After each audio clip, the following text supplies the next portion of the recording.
After last week, we progressed in the Cup up at Bankside. It's back to league duty this Friday. A very challenging match through at Capello tomorrow night. Yeah, Morton have been going well. A really big victory against the Pars, 5-0. So after that, going down to Somerset Park and winning 2-0.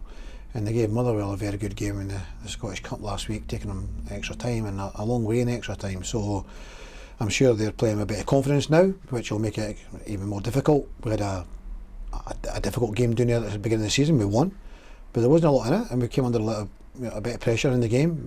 We withstood that, and we came up the road with 3 points. Our aim is to do that again. Obviously, that's what we want to do. You go into every game looking to win the game. So a new manager, Dougie Emery, seems to have got a tune out the guys there down at Morton. So we need to be ready for it. We need to be prepared for it. We've got to be up for it. It's live on the television, so it's a good opportunity to show them how we can play. We'll need to. The park this time last year wasn't very good condition, so again we'll need to evaluate that. Will we be able to play, a passing game or on a poor surface? I've not been down there for a long time. We looked at the stuff from the Dunfermline game.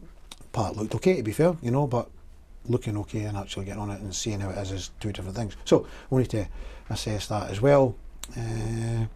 No, we're anticipating a difficult game, but at the same time it's up to us to implement our game and see where we can find the openings and the gaps to create opportunities to score goals and take them and defend well. And that's what we are aiming to do. Hopefully that can go to plan and we come up the road with the 3 points, and we've followed very quickly with a game on Tuesday night as well. So it's 2 games in a very short period of time. It's an opportunity to get 6 points on the board. We can only take one game at a time, and that's what we'll do, exactly that.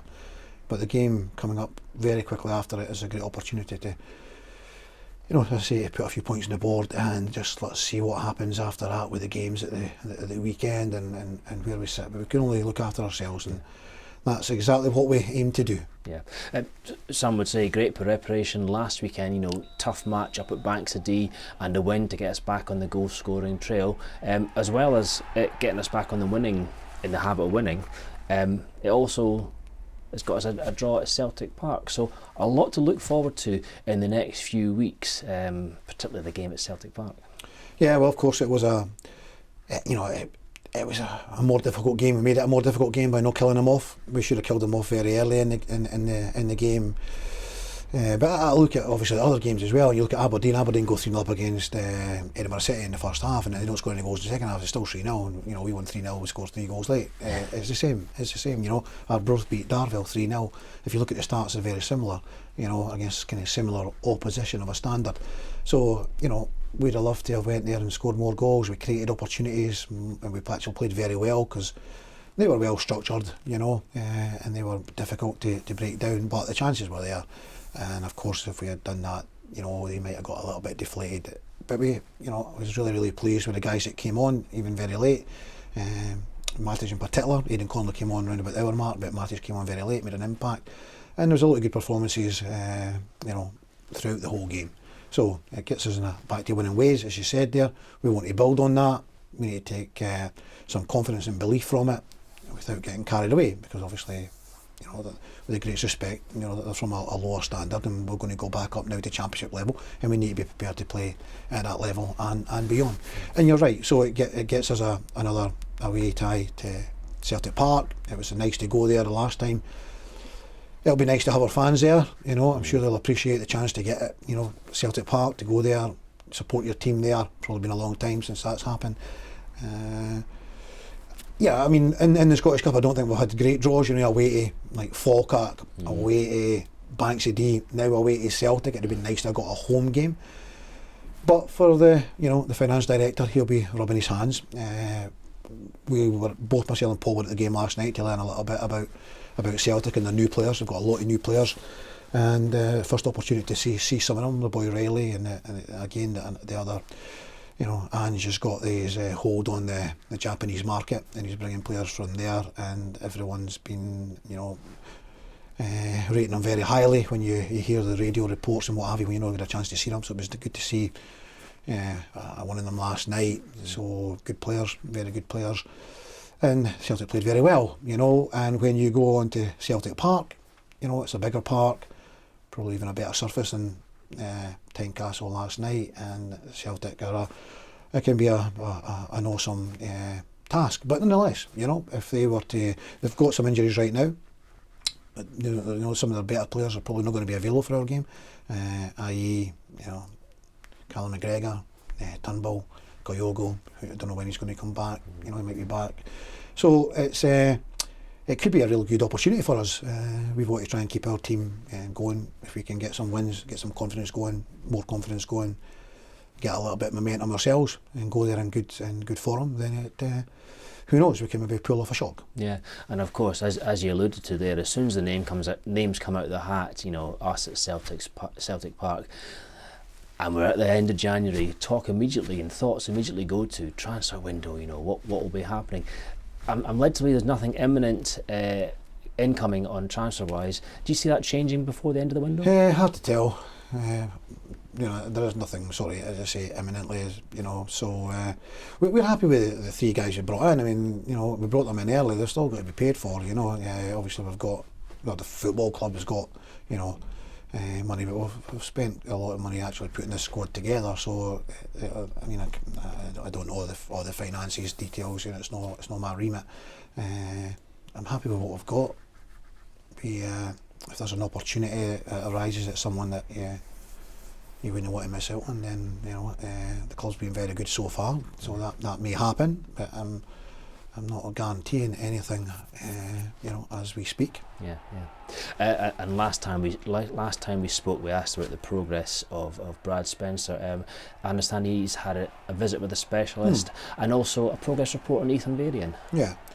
Right, so Brad got an X-ray on Monday, and it was good news with regards to it's healing well, and it's a matter of taking it to the next stage. And that's what he's done. He's been back in training, not actually physical training, he's been doing his rehab with the physiotherapist, along with Lewis Vaughan. The 2 guys have been doing that. So we spoke about that last week, and that's kind of like moved on a little bit. No time factor yet with Brad, but we are hoping it can you know, be speeded up a little bit now that he's been given the go ahead to take it to the next stage. Ethan Varian turned his ankle before the Arbroath game on the Friday. He blocked a shot, turned his ankle, went over in it, quite a bad turn, sprain, swelling, bruised up, ligament damage, you know, ligament damage. So the physio immediately said 6 weeks, you know, but we you know, sorry Stuarty, but we thought that was a little bit, you know, exaggerated, a little bit cautious. So we're hoping we're going to get him back before that. You know, he has improved, so it's nowhere near 6 weeks yet, but he's no back in. We're hoping that he'll maybe do some running next week and build it up. He might be available next week. We'd hoping if it's not, it'd be the week after. So it's you know, it's a usually we bring one in and we lose one. Yeah. You know, you get Jimmy McGlynn in, but you lose one. But you know, we're you know, we're actually okay. You know, we've got Matic there, and you know, there's others can go and play up there, and so we're not exactly short. It would be nice to have the full quota, but that's not happening. You just have to get on with it. But we still have quite a strong squad available to us, and you know, that's a sort of update on the injury situation. Yeah, and then finally, from me, a final point from me. Obviously, Matty came on to the pitch on Saturday, did really well. I mean, you lose Ethan, Matty comes on and scores a goal and sets one up. Yeah.